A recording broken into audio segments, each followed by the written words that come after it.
So right now the video is recording. I'm over here by my uncle's spot where my uncle D used to live. Ooh, hold on, let me plug my phone up.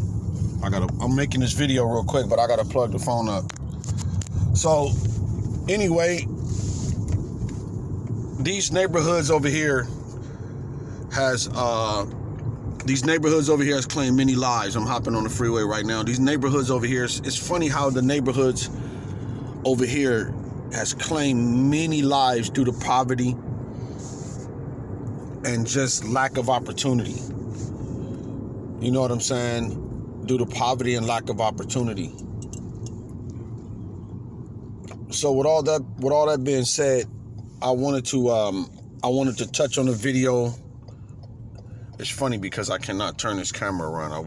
Let me see something here. No, it's gonna, I'm gonna record this video like this, but it's gonna go to,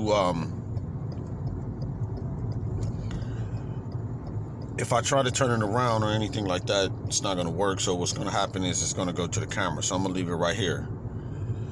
And for the most part, I just want you guys to understand something.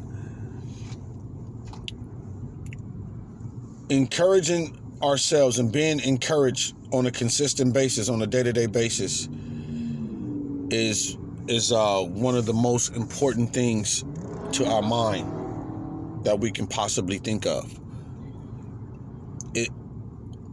It's not always the easiest thing to do because of situations, circumstances come in our life that cause us to want to give up. So let me tell you a short story real quick, and I'm gonna make this a fast video. Make this video as fast as I possibly can.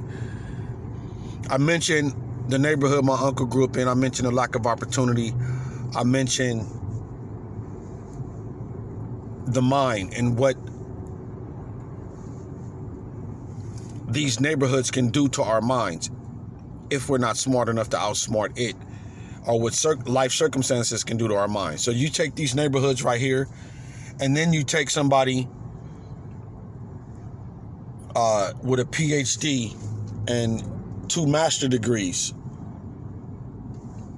and you wonder how in the world do the person with the 2 master degrees end up super depressed to the point of suicide.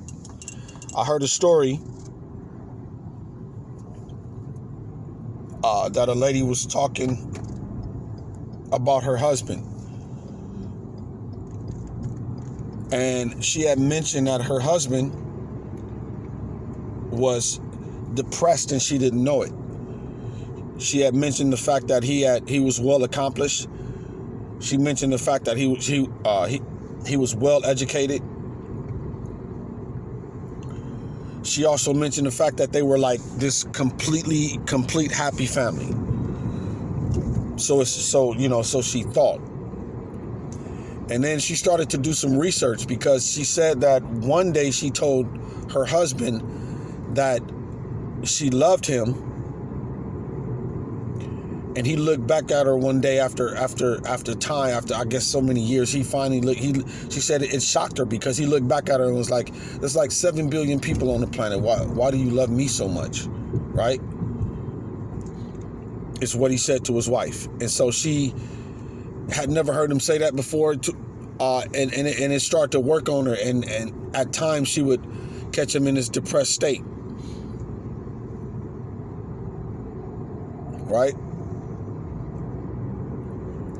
So anyway, the lady husband ended up committing suicide on her birthday, actually. True story.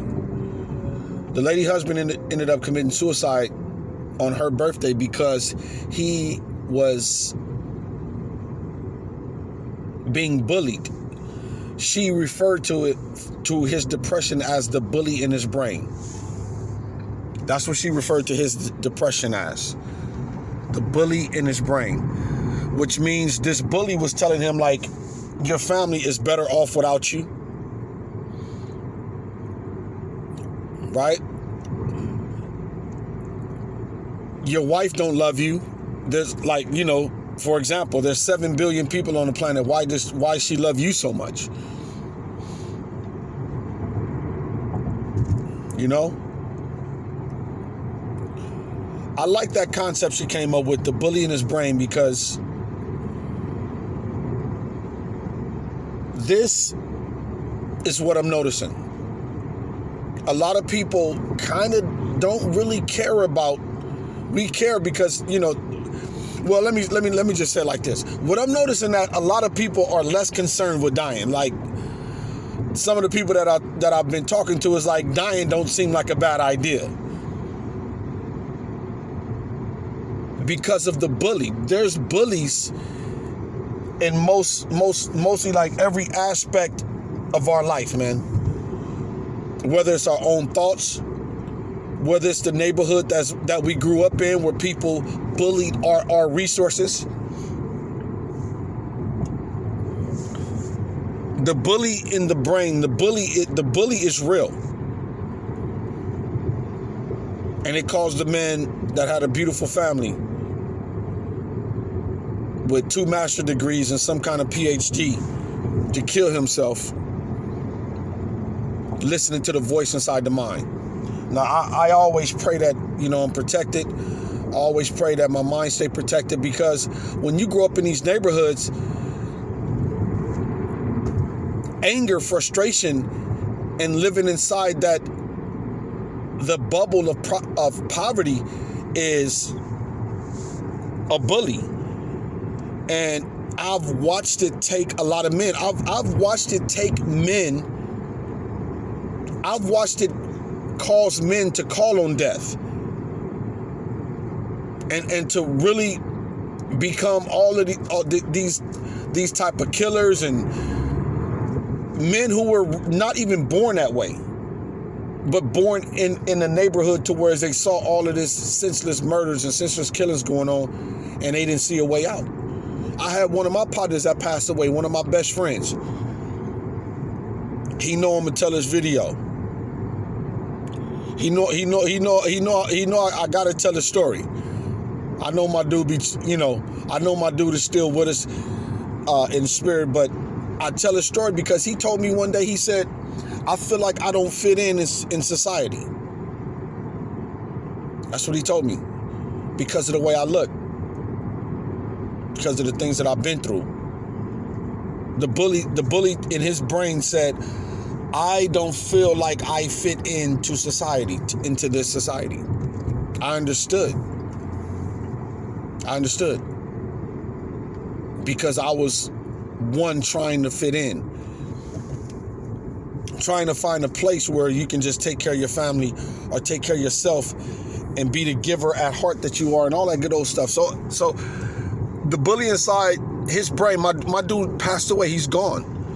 But just to share that with a man, I had another cousin who passed away, and he said what he asked a question to one of our other cousins. He was like, what is happiness?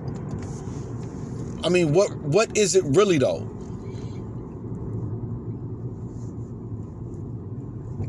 A man who always had a smile on his face though. You know what I mean? So he asked a question he asked one of our cousins, what is happiness? So what I'm saying is that we never know what's going on inside of a person's mind at any particular time, especially our family members. No matter the status of life, no matter how much you have, no matter how accomplished you feel like you are. She said another reason, now let me back up a little bit, but she said another reason why her husband killed himself too. He was basically a doctor, really. She said another reason why he killed himself is because he felt like he wasn't fully accomplished, like he didn't have enough too. She felt like he should have been further along in his business, right? So I'm going to close this out with let's use the medicine of being grateful for what we have, no matter how hard it seems. Use the word I love you more. God bless you guys, man. Elijah Efron, I'm out.